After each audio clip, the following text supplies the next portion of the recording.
My husband forced me to be a stay-at-home mom, then quit his job, sold our house without telling me, and tried to move us into a van. About 6 months ago, my entire world started falling apart, and it was all because of my husband, Mike. We had been married for 3 years, and honestly, I never saw any signs that our marriage was in trouble. From the beginning, Mike had always seemed like someone I could completely count on. He was solid, dependable, and deeply committed to our family. He used to be a loving, hands-on dad to our 2 kids and worked hard to provide for us. It genuinely felt like he took pride in being a good husband and father. But everything shifted after his mother passed away unexpectedly. Her death hit him like a freight train, harder than anything I'd ever seen affect him before. And from that moment, he started changing in ways I just couldn't wrap my head around. I understood grief. I lost both my parents when I was still young, so I had empathy. But something about Mike's reaction didn't sit right with me. It felt off. At first, the changes seemed small. He'd call off work here and there, saying he was just too exhausted to go in since his mom died. I figured maybe he needed time to decompress, so I didn't press him. But it didn't stop there. Instead of resting or trying to process his emotions in a healthy way, Mike started spending full days down in our basement playing video games nonstop. Hours would fly by, and it was like everything outside that screen, his job, his family, even basic self-care, just ceased to exist for him. Even then, I tried to be patient.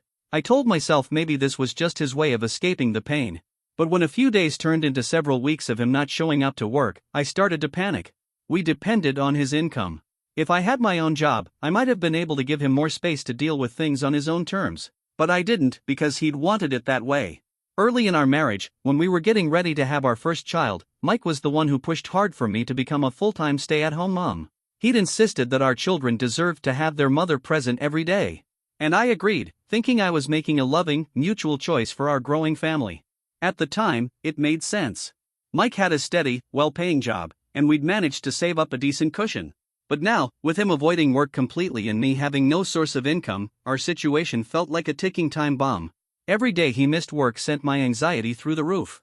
I couldn't shake the fear that his employer would eventually let him go, and we'd be left with nothing to fall back on. To make things worse, Mike completely checked out of family life. He stopped helping with anything at home. He barely talked to the kids and brushed them off anytime they asked for attention or wanted to play. Even doing a few dishes or tossing a load of laundry in became too much for him. And personal hygiene? That disappeared too. He could go days without showering, and sometimes he walked around with the stale, unwashed smell, like he didn't even notice or didn't care. The scariest part was how angry he got anytime I tried to talk to him about what was happening. He'd lash out at me in front of the kids, something he had never done before. They were too young to fully understand, but they could sense something was wrong, and it left them frightened and confused. Eventually, the inevitable happened. His boss fired him. After so many unexplained absences, the company had no choice. And when Mike found out, he completely lost it. He stormed around the house, shouting and throwing things, full of rage. If the kids or I even stepped near him, he snapped. I tried to stay calm and gently pointed out that this wasn't a surprise. He hadn't contacted his boss for weeks. But that only made things worse. His face twisted with fury, and he started yelling that no one understood him or the pain he was carrying. Then he muttered something that made my blood run cold. He said he was so furious with his boss that he could shoot him. I just stood there in shock. He wasn't being sarcastic. He looked dead serious. And that's when I realized this wasn't just grief or stress. Mike wasn't the man I married anymore. Something inside him had broken, and he was spiraling in a way I didn't know how to handle. That night, I began to suspect that Mike might be dealing with depression or something even more serious. I knew I couldn't fix this on my own. So I brought up the idea of therapy, gently. His response? He got defensive. Said he didn't need to talk to some stranger about his life. He told me he could handle it all himself. But as the days went by and his outbursts got worse, more yelling, more isolation, more emotional whiplash, he finally gave in and agreed to see a therapist. I felt a glimmer of hope, thinking maybe this could be the turning point. For a little while, it seemed like therapy might actually help. But then things took another strange turn. Instead of getting better, Mike started acting impulsively. Out of nowhere, he began buying luxury items we had zero business purchasing. Designer shoes, expensive colognes, random gadgets, things he'd never even cared about before. I reminded him that he didn't have a job, that we were living off savings and couldn't afford these splurges, but he just brushed me off, saying he'd finally found clarity and knew what he was doing. Meanwhile, I watched our bank account drain, bit by bit. And with it, my sense of security. I couldn't ignore it anymore. Mike wasn't getting better, he was getting worse. And I had 2 kids depending on me. I realized that I had to step up and figure out how to keep us afloat. So I started applying for every job I could find. After days of searching and a few interviews, I finally landed a part-time job at a fast food place. Was it glamorous? No. Was it what I imagined I'd be doing with my life? Absolutely not. But it was something. It was a way to take control again, even if just a little. Suddenly, my days became non-stop. I was working part-time, running the house, taking care of the kids, and paying all the bills. Everything fell on my shoulders. And the hardest part was watching my children try to make sense of the fact that their dad, who used to laugh with them, play with them, hold them, was now a ghost in the same house. Mike had completely checked out. He spent all his time either locked in the basement, which he turned into some sort of man cave, or going to his therapy sessions. He barely acknowledged us. At one point, he even made it clear that the basement was his space and none of us were allowed down there. Then, one evening, about 6 months ago, while I was in the kitchen cooking dinner. One evening, while I was helping the kids with their homework and getting dinner ready, Mike suddenly came upstairs from the basement and he was practically buzzing with energy. For the first time in what felt like forever, he looked genuinely happy. There was this spark in him I hadn't seen in months. For a brief moment, I felt hopeful. Maybe, just maybe, he had finally landed a job or found a way to get our family back on track. Curious, I asked him what had him so lit up. That's when he launched into this excited rant about how he and his therapist had been having long conversations about his ideal future, and how today, he'd taken the first step toward making it a reality. I blinked, completely thrown off. Up until now, Mike hadn't said a single word about any dream future or long-term goals. So I asked him directly, what was he talking about? Then came the bombshell. Mike started telling me that ever since his mother died, he'd felt trapped. Like our home, our life, even our family had become a burden. He said he'd been yearning to escape it all, to walk away and start fresh somewhere far away. But he hadn't acted on it because he had a wife and 2 kids. According to him, that internal tug-of-war was what had been dragging him into depression all these months. I just stood there, stunned. My husband, our children's father, was sitting there blaming us for his misery. I glanced at our kids, who were still within earshot, and gently asked them to go to their rooms. I needed a moment alone with him to figure out what the hell he was really saying. I looked him in the eye and asked, "What do you mean you want to leave everything behind?" Mike's expression didn't soften. In fact, there was a strange coldness to it. He said this city felt dead to him now, that ever since his mom passed, nothing here had meaning anymore. The emptiness, he explained, had been weighing him down so heavily that he could barely stand it. But now, thanks to therapy and this newfound clarity about how short life is, he'd decided to chase the life he truly wanted. And then he dropped the real shocker: he'd already sold our house. That's why he was so excited. He had sold our home, the one we built our life in, and he was ready to enter a new chapter where he could roam the country freely without a care. He kept talking like it was the best idea he'd ever had, saying he wanted to buy a van, turn it into a tiny home, and live a minimalist, on-the-road lifestyle. I stood frozen, trying to make sense of what he was saying. I asked him again, praying I had misunderstood, "You sold our house?" But he just kept going, smiling like he'd figured everything out. He told me not to worry; if I wanted, the kids and I could join him on the road. Though, he added, he'd prefer to do it solo. Still, if I insisted, he'd allow us to tag along. He explained how he'd gotten a good price for the house and now wanted to use that money to buy and outfit a van, embracing a nomadic, carefree life. I stared at him, searching his face for some sign that this was just a joke or a breakdown or maybe some kind of test. But no, he was serious. Dead serious. "You sold our home without even talking to me?" I blurted out, my voice rising. "Have you lost your mind, Mike? This is our life, our family's home. How could you make such a huge decision on your own?" The words poured out of me, filled with disbelief, frustration, and hurt. "We have kids, Mike. We need stability. I have a job now, remember? How do you expect us to live out of a van? What about everything we've worked so hard to build together? You just threw it away without even including me in the conversation." Mike didn't flinch. He just said, in this flat, matter-of-fact voice, "This is my house, so I don't need your permission." Then he went right back into his rehearsed monologue, telling me how this was the best decision for all of us. He reminded me how sad and miserable he'd been, how he'd disconnected from the family, but now, this was the thing that could finally make him whole again. And that's when something inside me snapped. For months, I had been pushing my own pain aside. I had been swallowing my anger and stepping up in every way imaginable, keeping the house running, raising the kids, going back to work, holding everything together while he spiraled. And now, he had the audacity to act like I was supposed to just cheer him on as he blew up our lives? This wasn't just some wild idea, it was a betrayal. He sold the home where we had raised our kids, celebrated birthdays, tucked them into bed every night. He erased all of that with one selfish, impulsive move.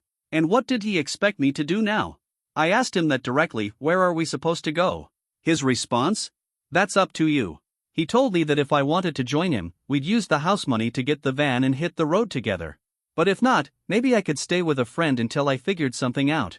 He said it like it was no big deal. I reminded him that our kids needed to attend school, have routines, make friends. That they needed structure and consistency. But Mike just waved it off, saying that education didn't have to come from books or classrooms, and that nature is our greatest teacher. I literally scoffed. He was trying to justify this nonsense by saying we could work remotely from the road to make ends meet and live some kind of magical, Instagram-worthy van life. The longer he spoke, the more my head throbbed. This wasn't our reality, it felt like something from a bad movie. Mike was standing there, full of excitement and determination, expecting me to throw away everything, our home, my job, the kids' future, so he could chase this dream he'd never even discussed with me before. And the worst part? He genuinely thought I should support him. He even said he couldn't wait to tell the kids the good news if I got on board. That was it for me. I had stood by him through all of it, his grief, his depression, his mood swings, the loss of his job, the chaos he dragged into our home. I had carried this family on my back, hoping he'd eventually come back to us. But now? I saw it clearly, he didn't deserve me anymore. So I looked him dead in the eye and let the truth spill out. You're right, Mike. I am your wife. And I've been here for you every single day since your mother died. I've cared for the kids, held our home together, picked up work after you stopped trying, and never stopped believing that you might come back. But selling our home without even telling me? Asking me to uproot everything and raise our kids in a van with zero plan? No. I'm done. I won't let you take our children down with you. And that's when he looked at me, confused, like he couldn't believe I wasn't jumping on board with his fantasy. Mike looked at me with this mix of confusion and frustration, like he couldn't understand why I was upset. He actually asked why I was blaming him for his decision. He said all he wanted was to finally feel happy. I took a deep breath, trying to stay calm, and told him straight up, he needed to find a way to reverse the sale. I said he should either return the money to the buyer and let us keep the house, or at the very least, find us a new home where the kids and I could settle. But Mike shot that idea down immediately. He said he wasn't going to throw away his dream of living on the road just because I couldn't accept it. According to him, I was the one standing in the way of his happiness, like his fantasy life somehow outweighed the reality of abandoning his wife and children. So I made myself perfectly clear, if living in a van was what he really wanted, then he was free to chase that life. But I wasn't going to uproot our kids and follow him into chaos. We needed stability, not some cross-country escape from responsibility. And if that meant he'd have to go it alone, so be it. For a moment, he said nothing. I hoped, maybe foolishly, that silence meant he was thinking it over, that maybe he'd realize what he was giving up and choose to stay with us. But I couldn't have been more wrong. Less than a week later, Mike packed up and left. Just like that, he walked away from his family to go live out this so-called van life. I was stunned. He didn't sit down to explain it to the kids, didn't offer any kind of real support, didn't leave us with a plan. Nothing. It was like we meant so little to him that he could just vanish into thin air. With no home and no financial help from Mike, I had no choice but to turn to my older sister, Lizzie. She was furious when she heard what happened. Lizzie never liked Mike to begin with, and now that he had literally abandoned us, she was ready to call a lawyer herself. She told me to file for divorce right away. But at that point, I wasn't emotionally or financially ready to take that step. I was still trying to wrap my head around everything, how my husband could just walk away from his family like we were nothing. After everything Mike and I had been through, I never thought our story would end like this. I needed space to breathe, to think, and to figure out how I was going to rebuild from scratch. Thankfully, Lizzie came through for me.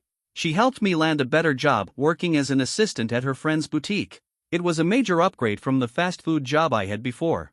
The pay was better, the hours were manageable, and most importantly, it gave me a sense of purpose again. Even though I was starting to find my footing, my heart still hurt. I missed the man Mike used to be. And my kids? They were heartbroken and so confused. Mike didn't even bother saying goodbye to them. He didn't try to explain where he was going or why we suddenly had to move. They kept asking when their dad was coming home, and every time I had to dodge the question, it felt like a knife to the chest. I tried calling him a few times, just hoping he'd at least talk to the kids, but he never answered. After a few weeks, he disconnected his number completely. Just like that, he cut all ties. No explanation. No goodbye. No child support. Nothing. It was like he'd erased himself from our lives and left me to deal with the wreckage alone. The past 6 months have been some of the hardest of my life. But slowly, I started putting the pieces back together. The kids are finally beginning to adjust. They're doing better now, more settled, and they aren't constantly weighed down by the stress and confusion Mike's presence used to bring into our home.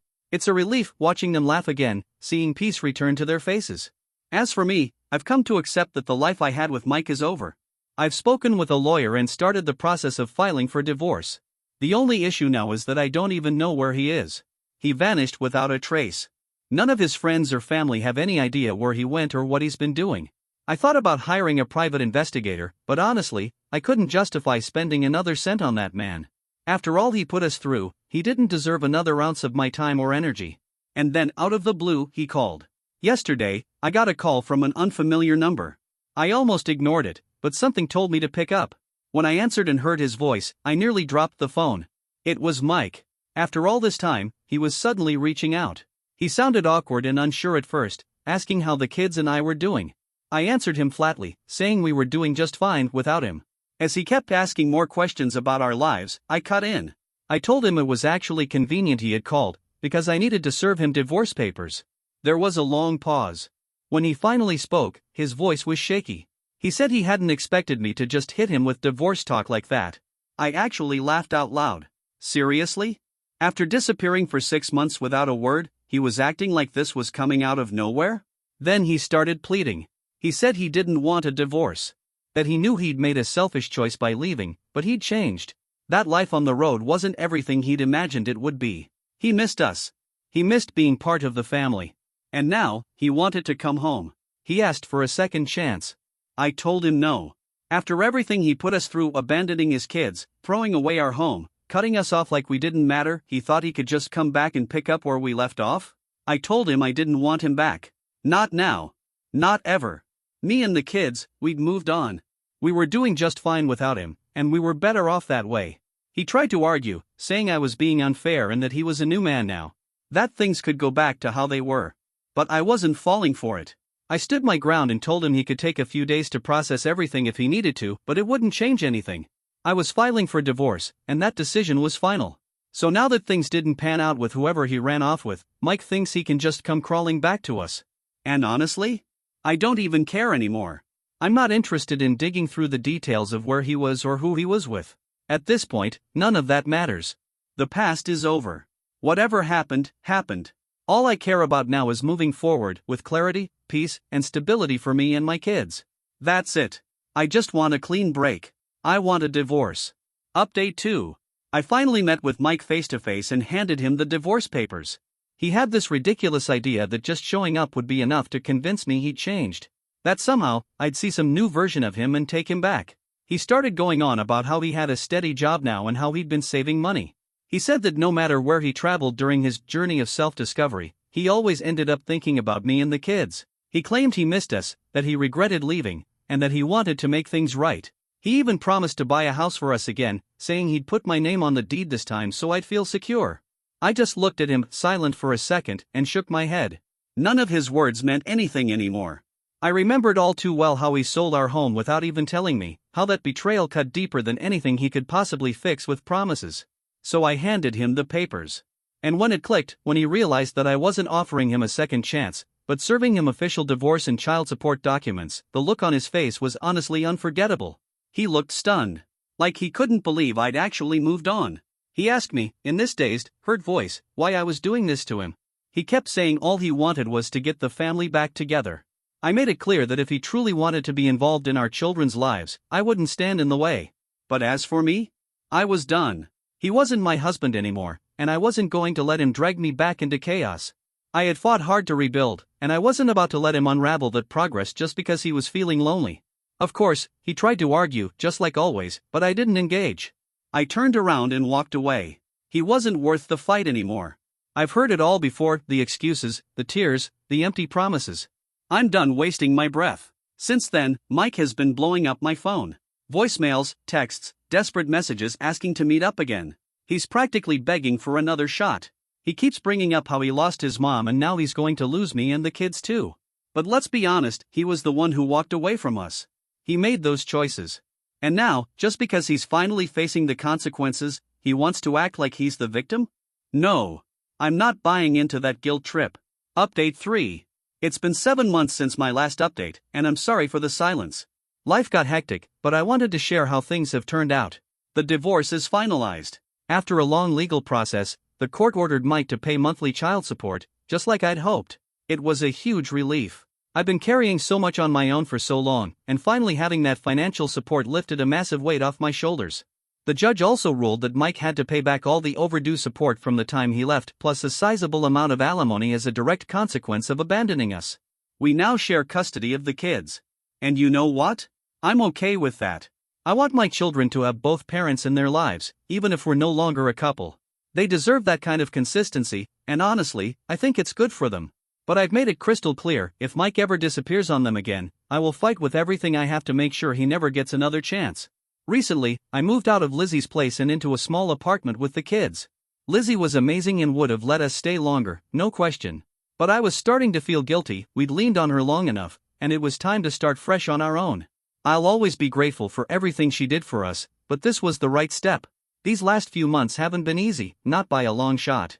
But for the first time in a long time, I feel like things are falling into place. I've got a job I enjoy, a home I can call my own, and 2 kids who are starting to laugh again. Honestly, I'm proud of how far we've come. We're going to be just fine.